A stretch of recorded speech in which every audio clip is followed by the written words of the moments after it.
Mulai nah. Oke baik, Assalamualaikum warahmatullahi wabarakatuh. Untuk kali ini kami kelompok 7 akan mempresentasikan presentasi tentang studi kasus data peserta BPJS Kesehatan bocor pada tahun 2021 dan dampaknya untuk aplikasi mobile JKN. Untuk saya sendiri, Agna Maliana Fianggini untuk NIM 0034. Yang pertama ada deskripsi singkat kasusnya, yaitu pada Mei 2021 terjadi kasus kebocoran data besar di Indonesia. Seseorang di forum online kasus peretas yang bernama Raid Forums mengaku punya dan menjual data pribadi dengan jumlah 279 juta penduduk Indonesia. Data ini diduga kuat didapatkan dari BPJS Kesehatan. Informasi yang bocor mencakup NIK, nama, alamat, nomor telepon, dan bahkan status gaji. Aplikasi mobil JKN adalah sarana utama bagi peserta untuk melihat dan mengatur data mereka. Jadi ini langsung menimbulkan pernyataan besar tentang seberapa aman data yang disimpan untuk aplikasi mobil JKN dan sangat mempengaruhi kepercayaan masyarakat. Selanjutnya ada kemungkinan penyebab kebocoran data. Kebocoran data pasti ada penyebabnya, yaitu ada beberapa hal utama yang menjadi pemicu. Satu, pengelolaan data yang kurang baik, ya. Ada banyak kelemahan dalam cara BPJS Kesehatan mengatur dan menjaga datanya. Yang kedua, ada pengawasan akses yang kurang ketat. Penyebab kebocoran data ini diduga karena pengawasan yang kurang ketat terhadap siapa saja yang bisa mengakses data. Selanjutnya ada standar keamanan belum diterapkan maksimal. Diduga pula standar keamanan kelas dunia seperti ISO 2701 belum diterapkan sepenuhnya. Sistem teknologi yang rentan. Diduga ada celah keamanan pada sistem teknologi atau penghubung data yang dipakai berbagai layanan BPJS termasuk aplikasi mobil JKN.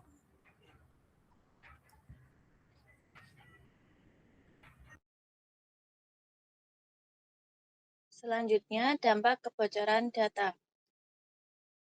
Yang pertama, masalah privasi serius.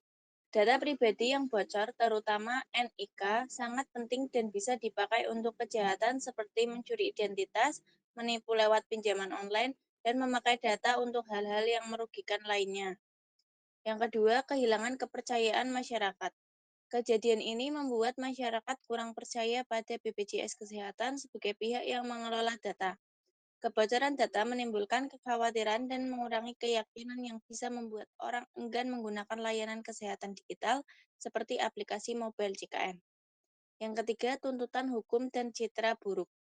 Kasus ini menunjukkan pentingnya aturan perlindungan data yang kuat di Indonesia, sehingga mendorong percepatan pengesahan Undang-Undang Perlindungan Data Pribadi atau UU PDP.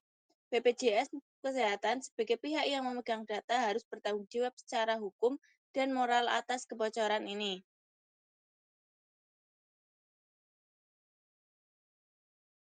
Aspek teknis.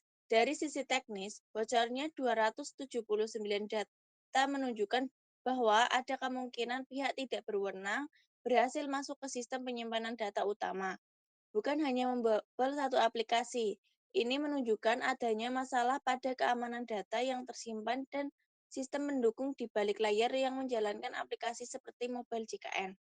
Diduga lemahnya pengaturan akses dan lambatnya pembaruan keamanan pada komputer server menjadi celah yang dimanfaatkan. Aspek keamanan dan privasi. Yang pertama, kegagalan perlindungan data. Kejadian ini adalah kegagalan dalam menjaga data pribadi masyarakat. Yang kedua, resiko sistem terhubung.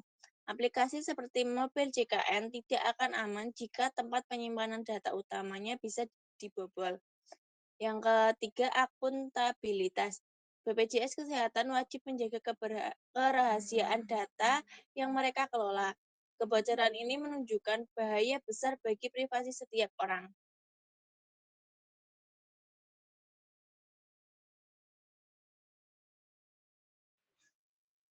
Selanjutnya ada Aspek regulasi dan etika. Kasus ini menjadi contoh penting yang menunjukkan betapa lemahnya perlindungan data di Indonesia sebelum adanya Undang-Undang Perlindungan Data. Aspek etika. Secara etis, BPJS Kesehatan sebagai lembaga publik dianggap lalai dalam menjaga data pribadi hampir seluruh rakyat Indonesia. Selanjutnya ada aspek strategis, sama ada dampak reputasi. Kejadian ini sangat merusak nama baik BPJS Kesehatan dan upaya digitalisasi layanan pemerintah di Indonesia. Kedua, pelajaran penting keamanan.